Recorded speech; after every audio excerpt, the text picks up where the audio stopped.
দিয়ে শুনতে হবে। কোন জিনিস ফ্রিজে থাকলেও সবাই গরম বলে?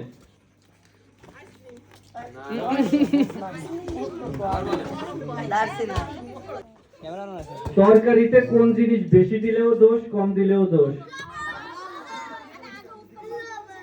কেউ বলবেন না। এই তাসিন, পিছনে যা। কোন জিনিস খাওয়া হয় কিন্তু পেটে যায় না?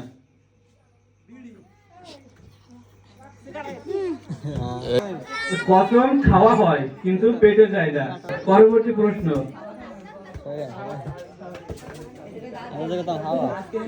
কোন জিনিস আমরা খাওয়ার সময় মুখে দিই কিন্তু খাই না?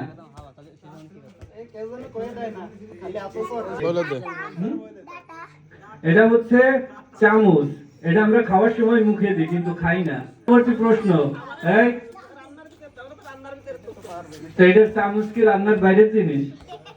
পরবর্তী লাস্ট, এটা লাস্ট। কোন জিনিস তেল ছাড়াই ভাজা হয়? যাই হোক,